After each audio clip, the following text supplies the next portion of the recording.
Once upon a time, the king of Benares went on a picnic in the forest.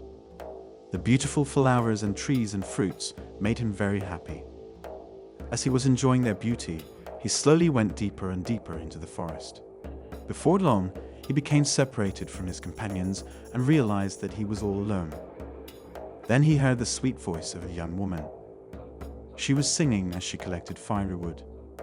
To keep from being afraid of being alone in the forest, the king followed the sound of the lovely voice. When he finally came upon the singer of the songs, he saw that she was a beautiful fair young woman and immediately fell in love with her. They became very friendly, and the king became the father of the firewood woman's child. Later, he explained how he had gotten lost in the forest and convinced her that he was indeed the king of Benares. She gave him directions for getting back to his palace.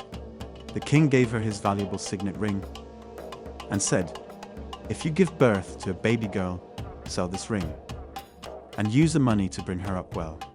If our child turns out to be a baby boy, bring him to me along with this ring for recognition." So saying, he departed for Benares. In the fullness of time, the firewood woman gave birth to a cute little baby boy. Being a simple, shy woman, she was afraid to take him to the fancy court in Benares, but she saved the king's signet ring. In a few years, the baby grew into a little boy. When he played with the other children in the village, they teased him and mistreated him, and even started fights with him. It was because his mother was not married that the other children picked on him.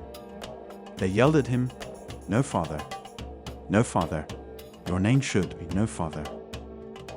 Of course, this made the little boy feel ashamed and hurt and sad. He often ran home crying to his mother. One day, he told her how the other children called him, "No father, no father, your name should be no father." Then his mother said, "Don't be ashamed, my son. You are not just an ordinary little boy. Your father is the king of Benares." The little boy was very surprised. He asked his mother, "Do you have any proof of this?" So she told him about his father giving her the signet ring, and that if the baby was a boy, she should bring him to Benares, along with the ring as proof. The little boy said, "Let's go then." Because of what happened, she agreed, and the next day they set out for Benares. When they arrived at the king's palace, the gatekeeper told the king the firewood woman and her little son wanted to see him. They went into the royal assembly hall, which was filled with the king's ministers and advisors. The woman reminded the king of their time together in the forest. Finally, she said, "Your Majesty, here is your son." The king was ashamed in front of all the ladies and gentlemen of his court. So, even though he knew the woman spoke the truth, he said, "He is not my son." Then the lovely young mother showed the signet ring as proof. Again, the king was ashamed and denied the truth, saying, "It is not my ring." Then the poor woman thought to herself, "I have no witness and no evidence to prove what I say. I have only my faith in the power of truth." So she said to the king, "If I throw this little boy up into the air, if he truly is your son, may he remain in the air without falling. If he is not your son, may he fall to the floor and die." Suddenly, she grabbed the boy by his foot and threw him up into the air. Lo and behold, the boy sat in the cross-legged position, suspended in mid-air, without falling. Everyone was astonished, to say the least.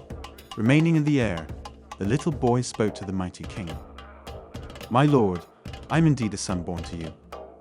You take care of many people who are not related to you. You even maintain countless elephants, horses, and other animals. And yet, you do not think of looking after and raising me, your own son. Please do take care of me and my mother."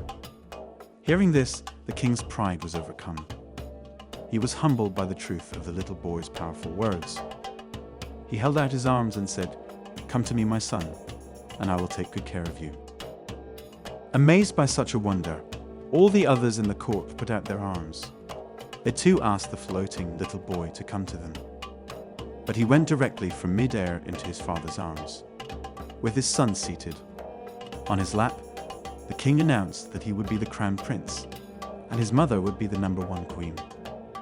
In this way, the king and all his court learned the power of truth. Benares became known as a place of honest justice. In time, the king died. The grown-up crown prince wanted to show the people that all deserve respect, regardless of birth. So he had himself crowned under the official name, King No Father. He went on to rule the kingdom in a generous and righteous way. The moral is, the truth is always stronger than a lie.